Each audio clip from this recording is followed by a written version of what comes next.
Hi, I'm Emily, author of the XERUS Galaxy Saga, and I'm excited to welcome you to my channel. Today we're going to be talking about how community helped me sell my very first book. Let's get into it.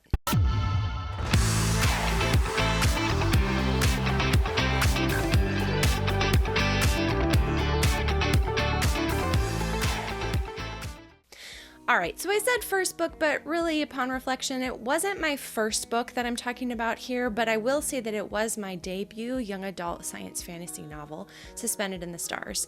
And I decided to approach it in a very different way than I had with any other books up until that point. It was kind of a trial and error situation for me because I knew that I wanted to be writing science fiction and fantasy. I absolutely love it. It's what I was reading. It's where my brain goes.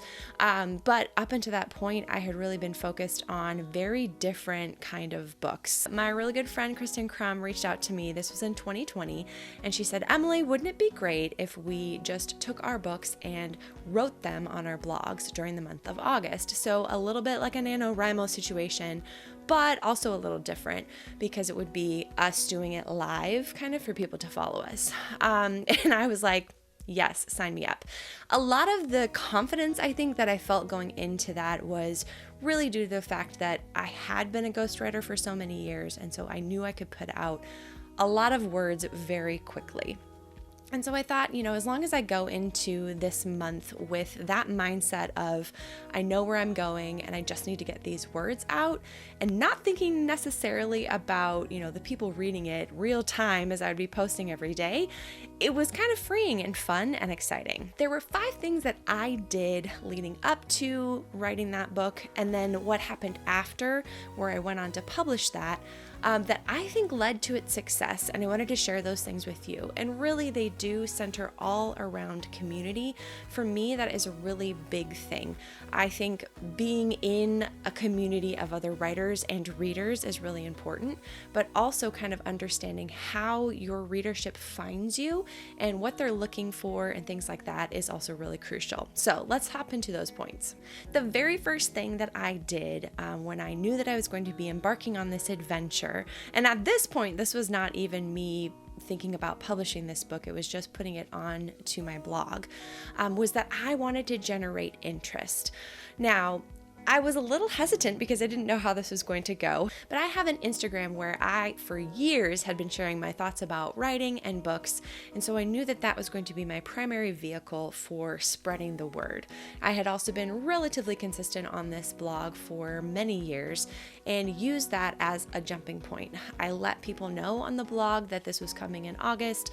I let my followers know on Instagram all over the place, hey, I'm doing this thing, and then I told a few people in person, but again, this was 2020, so we were all pretty isolated, and a lot of what we probably saw was because it was online. And then the day hit and we went for it. The second thing I did that I think was really important was that I offered it for free. Now, this was on my blog. It was not on Patreon. It was not on, like Royal Road or anything like that where you can read for free, but there's usually a subscription aspect to it. I just decided that I wanted people to be able to enter into this world as I was creating it. And to me, it felt a little unfair to charge people for that when I wasn't even sure how it was going to turn out. But I think that was crucial in really spreading the readability for this project that I did. Now, the thing is you want as many people as possible to read your writing and find that they like it. I mean, at least that's the end goal. So this was a great vessel for me to do that. I could say, hey, go to my blog, read for free. And even after I've taken off most of the chapters and things like that, I still left up the first, I think, few chapters to allow people to read for free so that they could see, what do I think about this? Is this a story that I'd be interested in? The third thing I did that was really, really crucial, and also maybe the hardest thing I did, was to be super consistent. Now, this was made easier by the fact that we had said we're just doing this in the month of August. That made it easier to be consistent because I saw a deadline in sight, but also I had the pressure of thinking people are waiting on this next chapter.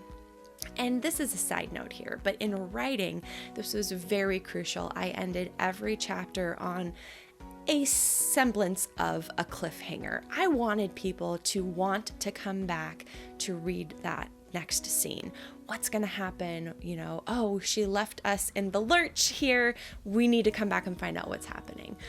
So that was something I did writing wise that I thought was really crucial. But really overall, I was just very consistent. Sometimes it was later in the day than I wanted it to be, but I was always going to be posting that new chapter the next day.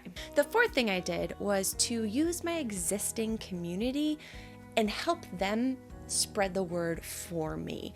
I do this now consistently, and it has been such a huge help to me. But also, it's something you have to realize is I'm not looking at these people who are sharing for me as just like cogs in a wheel. They are legitimately part of my community. So when I have, spoiler alert, when I took this book to Kickstarter, they were the people who I went to and I said, hey, could you help me share about this? Some of them are very influential. Some of them have very small accounts. I don't care. I just needed the help to spread the word. And so what I did during that August of 2020 was that I reached out to anybody who was interested and I said, hey, I'm going to make it really easy for you to share for me if you're interested. I created graphics for them to use. I created verbiage for them to copy and paste. I collected all the hashtags because at that point it was still really important on Instagram.